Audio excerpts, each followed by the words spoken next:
하고 마지막으로 6월절의 내용을 특징 있게 기록을 합니다. 하나님의 백성들을 특징 짓는 것은 본질적으로 과거에 하나님께서 그들에게 보여주신 성실을 알고 그러한 삶이 미래의 안전을 보증해 줄 것이라는 희망을 갖는 데 있습니다. 6월절 의식의 찬뜻도 여기에서 찾을 수가 있습니다.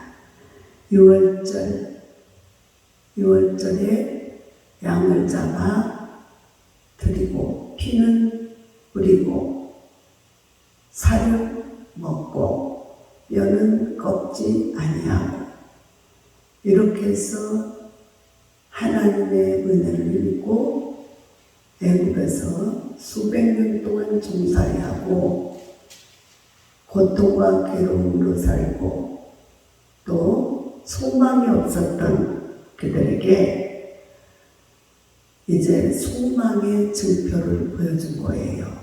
그래서 죽음에서 멸망에서 절망에서 새 생명, 새 역사, 새 영광으로 살아나게 된 것을 의미하는 것입니다. 그러므로 예수가 없던 그들에게 예수가 나타나서 이제 6월절 어린 양처럼 희생제물이 되어 십자가에 살을 찢고 피를 흘려 그래서 뼈는 꺾지 않았다고 하는 건 이 십자가에 죽었을 때 두 양편에 있는 강도는 뼈를 꺾어서 죽었나 살았나를 확인했어요. 근데 예수님은 뼈를 꺾지 않고 창으로 옆구리를 찔러서 물과 피를 다 쏟고 죽으셨어요. 그래서 뼈를 꺾지 않고 먹을 때도 뼈를 꺾지 않고 먹게끔 그렇게 예수님을 상징하는 것입니다.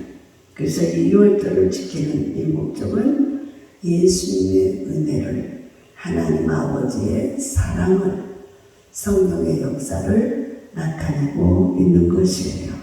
그렇기 때문에 우리의 인생에게는 예수가 없이는 소망도 없고 예수가 없이는 아무 희망도 없고 예수가 없이는 우리를 구원할 자가 없다라고 하는 걸 믿으시기 바랍니다. 아멘. 그러므로 오직 예수만이 나의 구주, 나의 생명이요 나의 삶의 능력이라고 하는 사실을 여러분은 믿으시기 바랍니다. 아멘. 그래서 예수님이 오시기까지 이 일들을 하게 된 거예요. 오늘날 우리는 예수님이 이미 다 이런 의식을 치렀기 때문에 우리는 믿고 소망을 갖고 믿고 또 구원의 길을 가는 것이에요. 그렇기 때문에 얼마나 감사합니까? 오직 예수 그분이 우리를 위해서 희생의 제사. 그래서 이 희생 제사를 먼저 죽여서 피를 뿌리고 껍질을 다 벗겨서 번제물로 드려요. 그것은 뭐예요? 이게 몸과 마음 모든 그 삶을 통째로 드리는 거예요. 그래서 우리 예수님께서는 살을 찢고 피를 흘리고 또 옆구리에 창을 찌르고 피 한 방울 물 한 방울 아낌없이 쏟아 부어주신 그 예수님 하나님 아버지의 지극한 사랑과 예수님의 희생으로 이루어진 사실입니다. 그러므로 성령이 충만하면 이 예수님의 이 기록된 사실, 예수님의 이 영광의 그 희생 제물이 된 것을 깨닫게 하고 알려주고 그 은혜 가운데 거하도록 인도해 주시는 것입니다. 18절에 보면 출애굽 때 제정되었던 6월절 규례가 이스라엘 왕국사가 진행되는 동안 한 번도 제대로 지켜지지 못했음을 지적합니다. 이런 사실은 이스라엘 왕국사가 하나님 왕국의 진행을 서술했다기보다 이스라엘 백성의 불순종으로 말미암은 실패의 역사였음을 증거하는 것입니다. 즉 출애굽으로 나타난 구원의 은혜를 참되게 기념치 못하고 구원받은 백성으로서의 마땅한 도리를 다하지 못함으로 말미암아 유월절마저 지킬 수 없을 만큼 매우 내환이 점철된 역사였음을 상징하고 있기 때문인 것입니다. 이 내무, 외환, 그러니까 안으로는 우환이 많고 밖으로는 외적의 침입이 많아서 매우 내환의 역사는 이스라엘의 불순종과 불신앙, 즉 죄악의 결과였던 것입니다. 진정한 평화와 안식은 아직 완성되지 못했으므로 요시아의 유월절 준수는 제2의 출애굽 또는 진정한 구원을 향한 디딤돌로서 예비하신 하나님의 은혜입니다. 그러므로 우리가 서로 자꾸 물고 뜯고 싸우고 원망하고 불평하고 미워하고 시기하고 질투하고 이런 게 아니라 그래서 자꾸 뭐예요? 불신앙. 그러므로 하나님을 믿지 않고 우리 구원의 주님을 믿지 않고 자꾸만 환경과 사람들의 어떤 모습에 끌려가고 예수가 나의 구원이다라고 하는 예수 그리스도를 따라가는 일이 없기 때문에 자꾸만 환난과 고통이 임하게 되는 것입니다. 그러므로 우리는 서로 이 시기 질투, 미움 다툼 이런 걸로 사는 게 아니라 우리는 예수님을 따라서 하나님의 은혜로 살아가는 것을 잊지 않으시길 바랍니다. 그래서 이것을 잊어버리면 진정한 나의 구원과 참 행복은 예수가 구원이요 참 행복이요 참 평화와 안식이라고 하는 사실을 기억해야 해요. 그래서 이걸 모르면 계속 이 고통과 어려움을 당할 수밖에 없는 것입니다. 그리고 20절, 27절에 보면 요시야 치절의 결론과 애굽왕 느고에 의한 죽음을 언급하고 있습니다. 요시야의 죽음은 후대 역사적인 전개 과정에서 살펴볼 때 정치, 군사적 오판의 결과였어요. 그렇죠? 지금 어떻게 나와요? 21절에 보면 느고가 요시야에게 사실을 보내어 이르되 유다 왕이여 내가 그대와 무슨 관계가 있느냐? 내가 오늘 그대를 치르는 것이 아니오 나와 더불어 싸우는 족속을 치르는 것이다. 그래서 함께 연합하자는 거예요. 하나님이 나에게 명령하사 속히 하라 하셨은즉 하나님이 나와 함께 계시니 그대는 하나님을 거스르지 말라. 그대를 멸하실까 하노라. 이렇게 분명하게 말씀을 전해줬는데 이 요시야는 이 선지자의 하나님의 말씀을 안 믿었어요. 안 믿었어요. 그러니까 죽지 않아야 될 때에 하나님 말씀을 불순종함으로 죽었어. 그래서 22절에 보세요. 할렐루야. 22절에 요시야가 몸을 돌이켜 떠나기를 싫어하고 오히려 변정하고 그와 싸우고자 해요. 하나님의 입에서 나오는 말을 듣지 아니하고 무기또 골짜기에 이르러 싸웠어. 누가 싸워?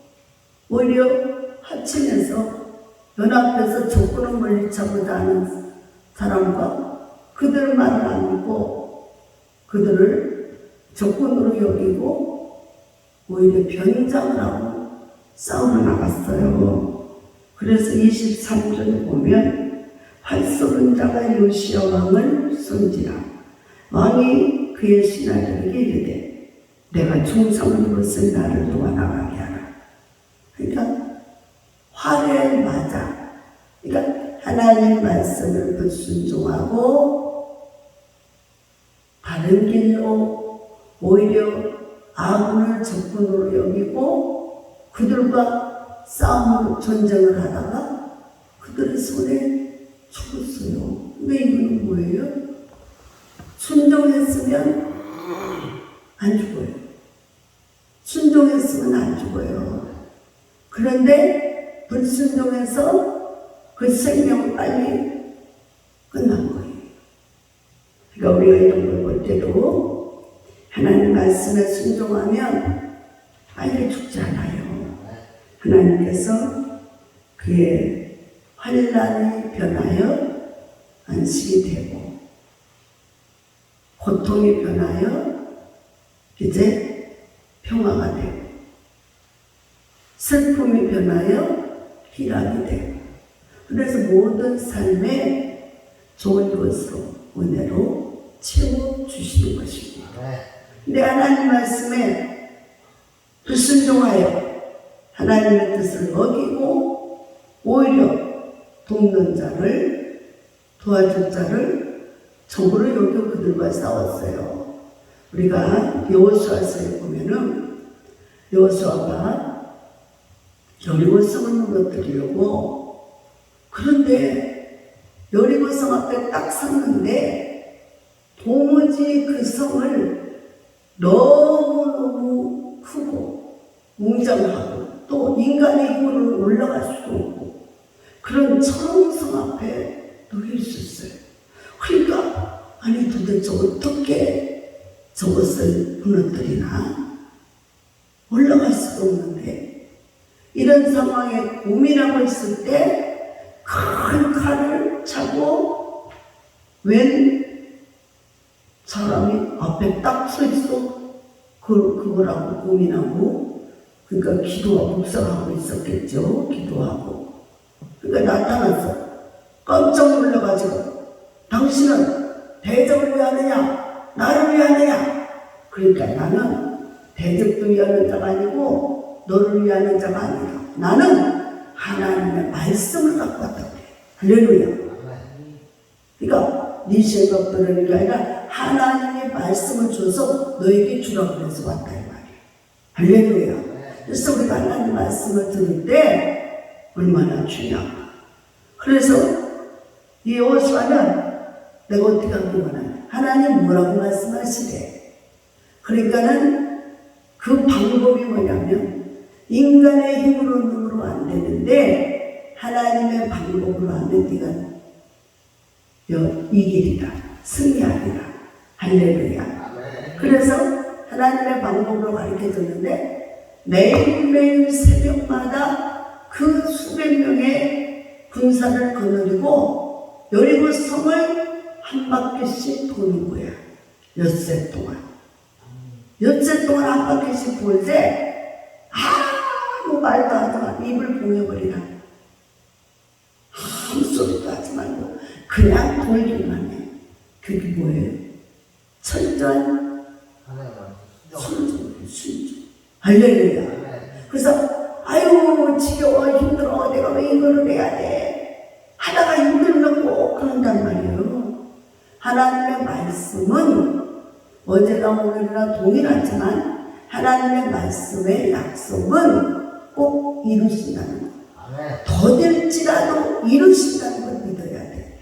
그래서 우리가 힘들고 어렵다고 내가 왜 이걸 해야 돼? 그게 아니에요. 힘들고 어려워도 지도자를 따라서 하나님 말씀이 지도자에게 있면서 그 지도자를 따라서 순종하는 게 복이에요. 자꾸 입 벌리고 불평하지 마라. 왜 입을 다물고 있을까요? 6일 동안은 그 큰 성을 돌려면 아마 한 2시간은 걸었을 것 같아. 새벽에 일어나서. 그리고 나면 지치기도 하고 힘들고 얼마나 어려웠겠어요. 그러면 불병이 나와 안 나와? 나오지. 우리가 조금만 작전기도 하다가 막 힘들면 길어지면 막 속에서부터 짜증이 나오려고 하잖아요. 그런데 말씀에 의지하여 나가야 되는 거야. 그러니까 아무 말도 하지 말라. 불평하지 말라고. 그래서 이 말을 미리 준 거예요. 불평은 하나님의 은혜를 힘입지 못해요. 그래서 여호와를 위하라. 지도자를 신라. 하나님을 위해서 우리가 싸우는 거고 또 지도자를 신뢰해 끝까지 나갈 수 있어요. 끝까지 나갈 수 있어요. 할렐루야. 무슨 말을 해도 그 지도자가 시키는 대로 하는 거예요. 그래서 그렇게 하고 7째 되는 날은 한 바퀴 돌기 힘든데 7번 돌아요. 7번. 7째 되는 날은 우리가 그냥 말로 하니까 쉬운 것 같지. 근데 큰 성이란 말이에요. 그러니까 우리가 어디 가든 내가 내 발로 밟는 땅을 내게 주리라. 그래서 딱 저건 우리 교회 성전이다. 그러면 그 성전이 이루어질 때까지 요리고로 돌아요. 요리고로 돌아요. 그러면서 이것은 하나님의 성전이다. 우리 교회 땅이다. 아무도 침범하지 못한다. 그러면서 그걸 하는 거예요. 하는데 7째 날 7바퀴를 돌 때 7번 돌 때는 외치라고 했어요. 그동안에는 입을 봉하고 아무 소리도 하지 마라. 불평하지 마라. 원망하지 마라. 감사만 해라. 순종만 해라. 그리고 7째 날 7바퀴를 돌 때 7번째 되는 때는 외치라. 그러면서 거기서 뭐라고 외치라? 여호와를 위하라. 지도자를 신뢰하라. 이 여호수아를 믿고 믿음으로 하라는 거예요.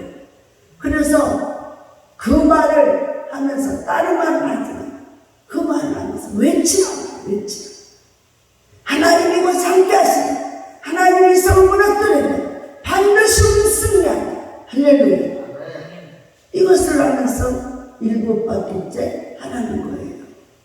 근데 그 말씀에 순종했더니 뭐가 일어났어? 기적이 일어났어. 그렇지. 기적이 일어났어. 기적. 그래서 우리 인생에 살면은요, 우리가 노력만 해갖고는 안 되는 거예요. 하나님의 기적이 필요함을 믿으시기 바랍니다. 하나님의 기적이 필요합니다. 기적이. 그래서 하나님의 기적이 필요한데 그 하나님의 기적으로 그 여름은 그 사람의 힘으로 할 수 없는 그 성이 금이 가기 시작합니다.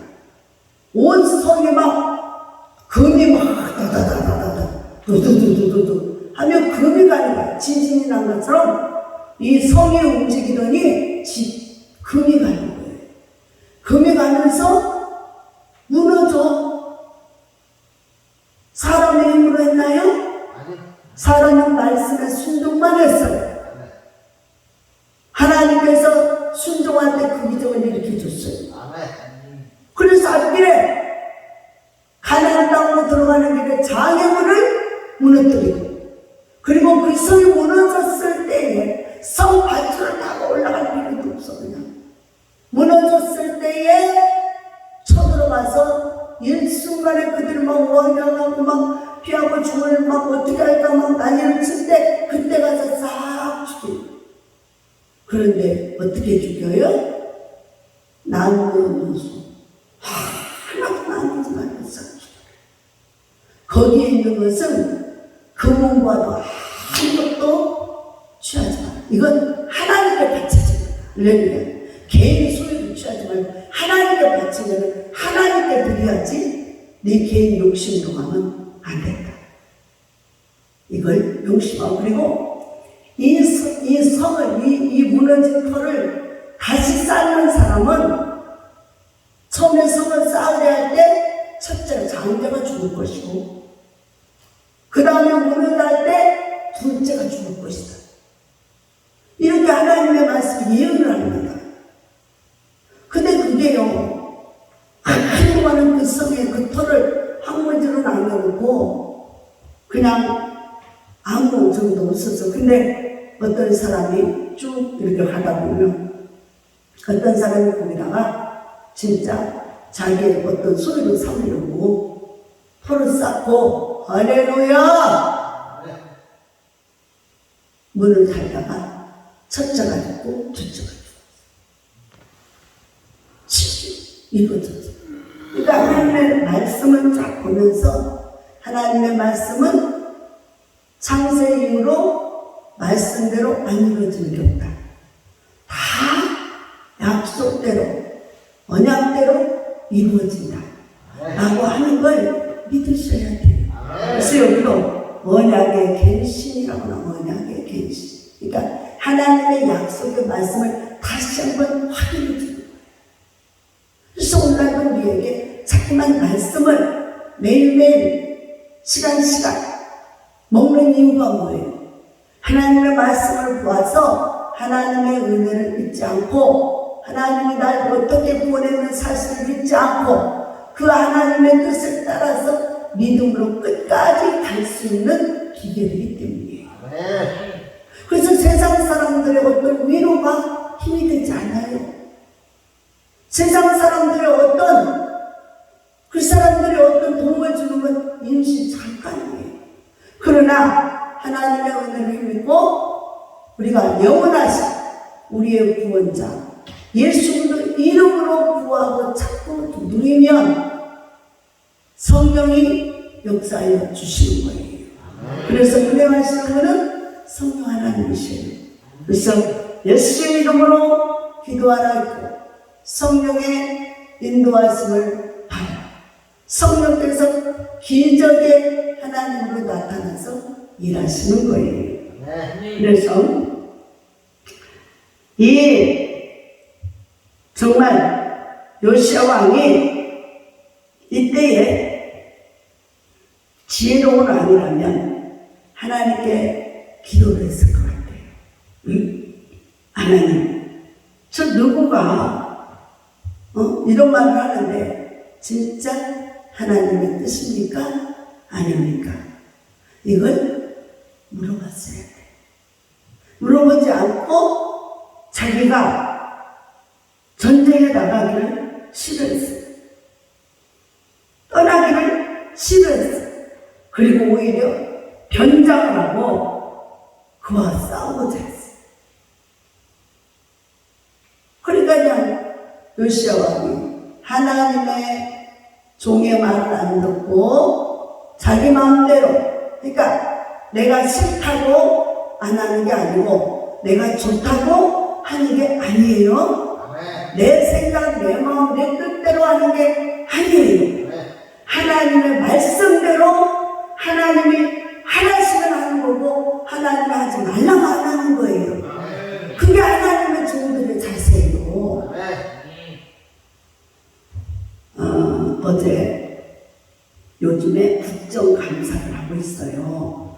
국정감사를 하는데 계속 문정권가의 그 장관들하고 또 현재 윤 정권의 장관들하고 계속 시시분비를 가리는 것입니다. 시시비비를 가리는데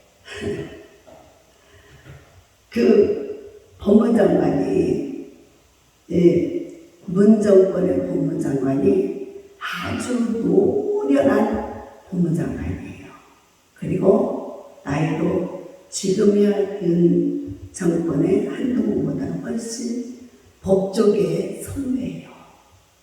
그러니까 할렐루야. 그러니까 이제 막 질문하면서 공격을 하죠. 그런데 이제 그 한동훈이 그 장관이 법무장관이 예 그렇게 하려고 합니다. 그렇게 하고 있습니다.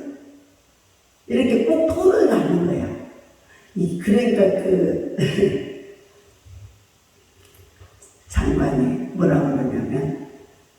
아니 예라고만 해. 예라고만. 응? 왜 꼭 토를 달아? 그러니까 그래서 이제 해석자가 뭐라고 그러냐면 예의를 가리키고 있다. 예의를. 그러니까는 우리가 선후배 또 위아래를 제대로 알아야 돼. 그래서 선배인지 또 후배인지 도역자인지 그리고 하나님의 사람인지 아니면 원수인지 이걸 분별해서 아다르고 오다르라는 말이 있잖아요. 이걸 그 상황에 맞게 말해나가야 돼요. 할렐루야. 그래서 우리 설교자들도 장애인들에게 가면 장애인들을 필요한 말을 해줘야 될 거 아니야. 또 젊은 청년들에게 가면 청년들의 말을 해줘야 될 거 아니야. 그래서 성령이 임하면 늙은이들은 꿈을 꿔. 꿈을. 왜 꿈을 늙은이들에게 꿈을 줄까요? 늙은이 옛날 성경에 늙은이가 지금 같으면 노인대 어르신이 그랬는데 늙은이들의 꿈을 꿔. 왜? 늙은이들은 소망이 점점 사라지고 없잖아요. 그러니까 꿈을 꿔 새로운 비전을 가지라 이 말이에요. 그래서 하늘나라 비전을 갖고 더 열심히 하늘나라 갈 동안까지 기도하고 전도하고 복음을 전하라는 거예요. 그래서 꿈을 꾸게 하는 거예요. 아유 난 내 나이가 몇인데. 그래서 은퇴한 목사님들이 은퇴하고 나면 나는 할 일 다 끝났어. 그리고 그때부터 몸이 극도로 그냥 약해져 버리는 거 많이 봐요. 막 사역을 할 때로 막 힘이 나다가 그때서 또 근데 그게 아니라 은퇴를 하고 나서도 또 다른 남은 시간대에 사역을 복음 전하고 전도하고 기도하고 또 사명을 따라서 사는 분들은요 90이 넘어도 아니 그 105살의 목사님이 오관수 목사님이요. 그분이요 우리보다 더 부흥사니까 힘있게 전도를 복음을 전하더라니까요. 선도를 하더라고요. 힘있게 105살 목사님이 누구 부축도 안 받고 그냥 강단에도 그냥 이불 계단에 쫙쫙쫙 올라오면서 그렇게 야 놀랬어요. 그러니까 우리는 하나님 앞에서 항상 겸손하고 교만하지 말고 내 생각대로 하지 말고 늘 주님께 묻고 순리대로 살아야 돼. 할렐루야.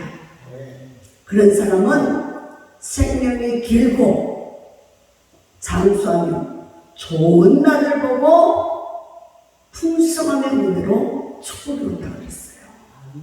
그리고 마음이 온유해야 돼. 온유해야 돼. 그런 사람은 온유한 사람은 뭐예요? 평안이 있잖아. 평안. 늘 감사가 있잖아.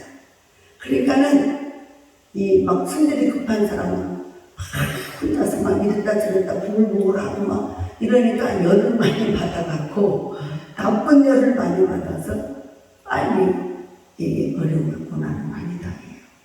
그러니까는 우리가 이런 걸 명심해야 됩니다. 그래서 순천자는 흥하고 악천자는 망한다. 할렐루야. 하나님의 말씀을 살아야 된다는 걸 믿으시기 바랍니다. 그래서 우리 힘으로 할 수 없는 걸 주님을 믿고 믿음으로 가면 기적의 하나님이 우리 앞에 장애물을 무너뜨려주고 우리 앞에 강은 길을 내서 건너게 하시고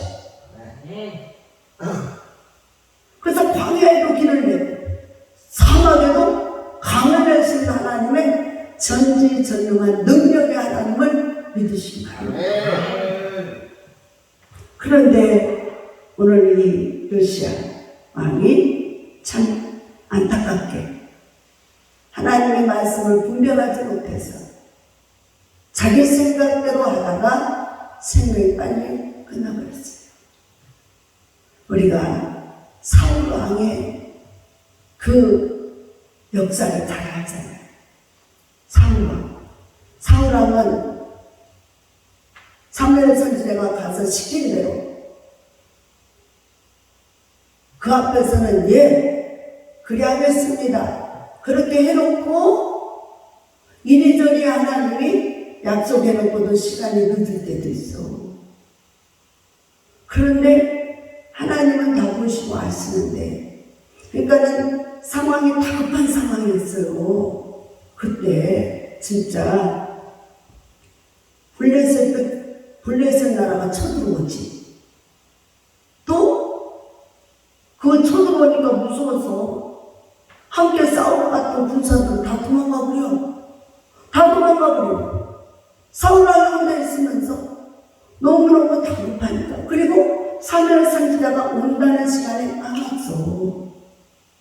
그러니까 우리가 이게 시간을 딱 맞춰서 오는 게 정상이지만 또 하나님께서 오다가 무슨 일을 만나서 어려움을 당해서 그렇게 해서 늦어진 경우도 있고, 또 하나님이 지체하게 하는 경우도 있어요. 왜? 그 사람의 믿음을 보고 시험해 보려고. 그러니까 가끔씩 공무시험을 열어놓고 강사들이 늦게 올 때가 있어요. 어쩔 때는 30분, 어쩔 때는 1시간도 늦을 때가 있어요. 그러면은 강사 안 올라나 보다. 뭐 이런 사람이 다 있어. 그리고는 그거를 패해버리고 기도도 안 하고 그냥 있으면 끝나는 거예요. 근데 그럴 때 오히려 믿음을 갖고 강사님이 무사히 잘 돌아오기 위해서, 그래서 더 뜨겁게 기도하면서 하나님께 찬양하고 있어야 돼요. 아멘. 그러면 늦게 왔어도 하나님의 말씀을 다 전하거든요. 그리고 큰 은혜의 기적이 그때 그 순간에 일어나는 거예요. 그런데 사울 왕이 다급하니까, 상황이 다급하잖아요. 저 블레셋 백성들 앞에 언제 잡아 죽을지 몰라. 그러니까 예수님 말씀인 거예요. 나를 위해 죽고자 하는 자는 산다. 너 자신을 위해서 살고자 해서 도망가는 자는 죽는다. 그러니까 사울 왕이 자기가 잡혀 죽게 생긴 거예요. 그러니까 나는 몰라. 하나님의 말씀을 끝까지 믿어보는 거야. 이래야 되는 거예요. 할렐루야. 그래서 하나님의 말씀은 더딜지라도 이루어진다고 그랬어요. 그런데 사울 왕은 사무엘 선지자가 아직 안 와. 급한 상황에 다가오는데 안 와. 그래서 마음이 조급증이 생기고 불안한 거야. 그리고 어떻게 했어요? 번제를 자기가 드려버렸어. 번제를 자기가 드려버려가지고 세상에 거기서 진노해버려. 번제를 드리고 있는 때에 와서, 그러니까 조금만 참으면 됐는데 급하니까 번제를 드리는데 사무엘 선지자가 나타나, 왕이여 지금 뭐 하십니까? 구약에서는요, 제사장의 할 일을 분명히 정해놨어요. 제사장의 할 일을 분명히 정해놓고 제사장은 제사장의 일만 해야 돼. 사적인 일을 하면 안 돼. 기업을 안 줬다고 그랬어. 근데 오늘날은 양면성을 띄워달라 교단에도 얘기해가지고 어떻게 해요? 개척교회한테 어려우니까, 굶어 죽을 수 없으니까, 애들 학교도 보내야 되고 먹고 살아야 되니까 부직업을 갖게 해달라. 그러니까 뭐예요? 하나님 말씀 주의적으로 전하는 것도 하고 다른 직업, 세상 직업을 갖게 해달라는 거예요. 그래서 요즘 시대에 맞게 그걸 허락해 주는 데가 많아요, 지금. 근데 하나님의 말씀대로 하면 맞아, 안 맞아? 안 맞습니다.